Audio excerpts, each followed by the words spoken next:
Hey guys, welcome to the Liberal Hive Mind, a channel solely focused on exposing the abundant hypocrisy of the left. Nancy Pelosi, Nancy my Nancy. How I adore Nancy Pelosi. Definitely not as a human being, definitely not as a politician, but just as a character, you know? She's just the content gift that keeps on giving. She's no longer the Speaker of the House. Honestly, by the day she seems to be less and less relevant, but she's still peak content. It's been years and years of making Nancy Pelosi videos, and they still perform well. It's a fascinating thing. And speaking of Nancy Pelosi being the gift that keeps on giving, Nancy Pelosi once again gifts us a beautiful moment here on CNN where she once again completely loses it. Another don't show that Nancy Pelosi moment. They want so badly to avoid the truth. That's all I'm gonna say. Let me show you guys exactly what happened. We got some stuff to get into, so let's roll the tape. Alright folks, so I think this Nancy Pelosi clip is gonna speak for itself. Here's Pelosi sitting down face to face with Jake Tapper at CNN. Just take a look.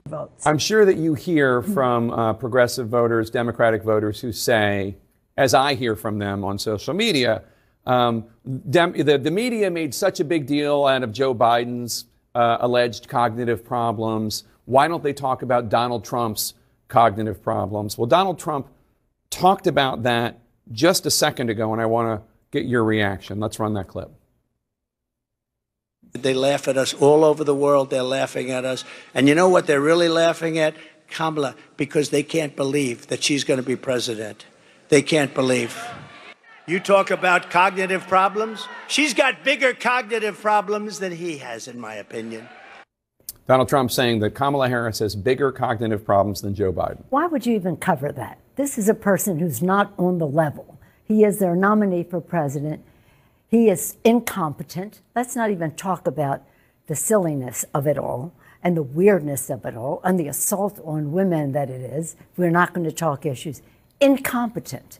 The only thing he did as president, when he had the majority, was to pass a bill that gave a tax cut that gave 83 of the benefits to the top 1%, adding $2 trillion to the national debt. The worst job creation record of anybody president since Herbert Hoover. Because of COVID, yes. Why would you even cover that? Yep, that's exactly what you'd expect from Nancy Pelosi. I mean, it's pretty much all the previous thumbnails that I've made every time a new January 6th bombshell drops. Just in real life, she's doing the thing. Hide the truth. Don't show that. Why would you ever cover that? Why would you ever cover that? I mean, we're in the middle of an election season, lady. Both sides get to say things, and then you got to address it. You know, it's been years of Donald Trump's unfit. Donald Trump's crazy. The 25th Amendment should be used to unseat him from his office. And by the way, that was an effort mostly launched by Nancy Pelosi. It's okay to say that thing targeting Trump, but if it goes the other way, it's unacceptable. He's incompetent and the news shouldn't even show these clips. Give me a frickin' break. It's more censorship. Democrats once again show exactly who they are. They're the party of control, the party of censorship. They want to control what people can and can't say, whether it's online or whether it's what shows up on the news broadcasts. Don't play clips of Donald Trump criticizing Kamala Harris. How dare you? That's offensive. What exactly is offensive, though? That's what I'm trying to figure out. The truth? I mean, let's be totally honest here. Democrats are pretending as if this statement from Donald Trump is outlandish, but I'd argue it's anything but. It's actually quite accurate. I mean, just yesterday, we were covering internal Teamster data showing support for the Democrat candidate by Teamster union members has shifted anywhere from 10 to sometimes over 30 points the moment Joe Biden dropped out of the race. Kamala Harris is also underperforming compared to Joe Biden in 2020 and even in some polls compared to his recent numbers in 2024. You know, in a way, the voters largely view Kamala Harris as less competent than Joe Biden, but that is apparently offensive. It's not offensive, it's the truth. You know, there's a reason they're hiding Kamala Harris. It's because she's not good at speaking. And looking holistically at the connection between that and housing. And looking holistically at the incentives we in the federal government can create for local and state governments to actually engage in planning in a holistic manner. I grew up understanding the children of the community are the children of the community. And this movement that we're in about, as I like to say, seeing in the face of a stranger a neighbor. Yes, right? yes. An extension of love thy neighbor, that you literally in the face of a stranger see a neighbor. She's horrible at answering questions. She has no understanding of anything related to the economy or policy in general, and so they're hiding her. You know, it's like I've always said, they're doing the same thing with Kamala Harris as they did with Joe Biden. The whole thing with Joe Biden was to hide him, hide his cognitive decline, because again, he couldn't speak, he couldn't perform. And so the basement Biden strategy was employed. Well, what does it tell you that they're using the basement strategy with Kamala Harris? It tells you she's just as incompetent as he is, except it's even worse because she doesn't have an excuse. Meanwhile, Joe Biden does. I'm gonna say that Trump statement gets a fact check true. You know, Joe Biden in his old age, he's certainly falling apart. He's absolutely incompetent. He's unfit to serve as president. But Joe Biden, the man, the politician, is no slouch. You know, if we get old clips of Joe Biden speaking, he was a very capable, I'd even argue, an extremely talented politician. To put it in very personal terms for a moment, Joe Biden, me, I would settle for a world in which I could worry about the same kinds of things that my parents worried about, in which I only had to worry about the grades my children got in school rather than the drugs they're being exposed to, in which I only had to worry about the prices my wife had to pay at the supermarket instead of fearing that she might get mugged by a junkie in the parking lot as she loads her groceries into the car, in which tonight I could call my mom just to wish her pleasant dreams, not for the purpose of making sure she's safe in her own home. That's the kind of world I want.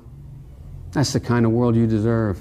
Joe Biden at one point in time was a competent, intelligent human being. Kamala Harris at no point in time was a competent, intelligent human being. I mean, it's still a mystery to the world how she ended up where she is today. Nobody can explain it. You know, the left will go on and they'll say, well, Kamala Harris, she's the most qualified person for the job, but she isn't. She wasn't a good student. That we already know. Her career was given to her on a silver platter by her then boyfriend, Willie Brown. I know Democrats love to dispute this, but more information continues to drop. We're learning a lot about Kamala Harris and her illustrious career. The Daily Mail did an expose recently. Kamala Harris said she worked her behind off under ex-lover Mayor Willie Brown, but new information about her time there reveals the truth. Kamala Harris was frequently absent from California Medical Assistance Commission meetings, even though she was appointed to the position by her boyfriend at the time and then Assembly Speaker Willie Brown. Harris and Brown dated for about a year when she was 29 years old, working as a lawyer for the Alameda District Attorney's Office, and he was the powerful speaker who ran for mayor of San Francisco at the age of 60. She dated a man who was 31 years her senior, and then just magically walked into a position, a very lucrative position, where she didn't even show up for work. Brown appointed Harris to the CMAC position in 1994, drawing some criticism from impropriety despite Brown's willingness to publicly flaunt accusations of political patronage. Harris had already served 6 months on the Unemployment Insurance Appeals Board, a job that paid $97,000 annually back in 1994, but resigned to take the new position with CMAC. It's unclear why Harris missed so many meetings, as she took leave from her job as the Alameda County District Attorney's Office, according to the Los Angeles Times. So she got a cushy job that matched her salary. She was paid a great deal of money, $99,000 annually, again back in 1994, and all told, Harris made over $400,000 over the 5-year period working that job that was handed to her. And you know, just to add a little bit more context, the job required that board members meet twice a month. It wasn't even a full-time position. She only had to show up twice a month, and she couldn't even do that, but got paid over $400,000. Yeah, a real hard worker, a real capable, competent person who some clowns in the media are claiming is the most qualified person to ever run for office. Kamala Harris is more than ready for this moment. She is one of the most qualified people ever to seek the office of the presidency.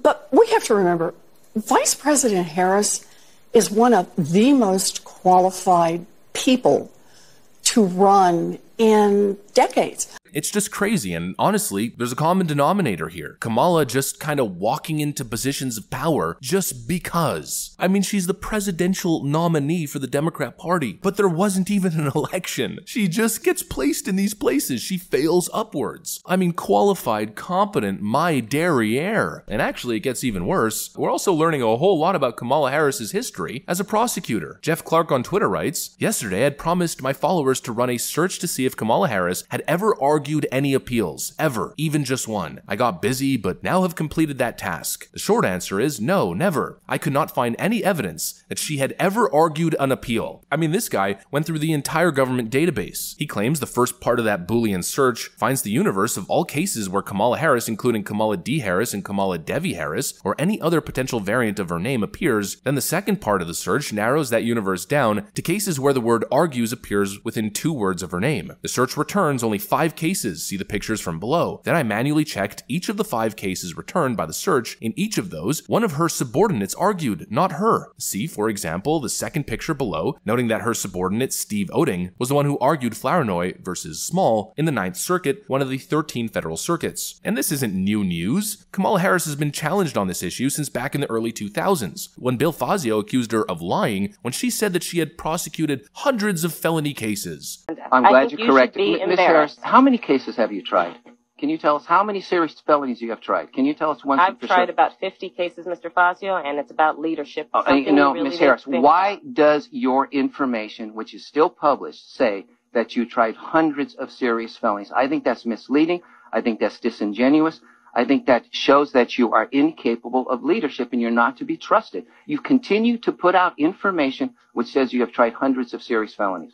Mr. Fazio, leadership is about working with different communities. As a career prosecutor, I've done that, which is why I, not you, have every law enforcement organizations. She hasn't prosecuted all of these cases. She doesn't have this illustrious career. She hasn't ever even argued an appeal. But somehow, she magically finds herself in these positions of extreme power and leadership, despite never having earned it. You know, I actually wasn't expecting the video to go this direction, but honestly, it was probably for the best of the video. Nancy Pelosi is appalled. You know, that seems to be the Democrat response to all this stuff. Willie Brown, how offensive, you're a sexist. You're a sexist if you question anything. You should be censored if you claim that Kamala Harris is incompetent. But the facts obviously show that Kamala Harris isn't exactly a top talent now, is she? I'm giving Donald Trump's statement a fact check true. Kamala Harris is more incompetent than Joe Biden is. And for a very long time, this was a unanimous understanding. I mean, even the left understood this. How big a drag is Kamala Harris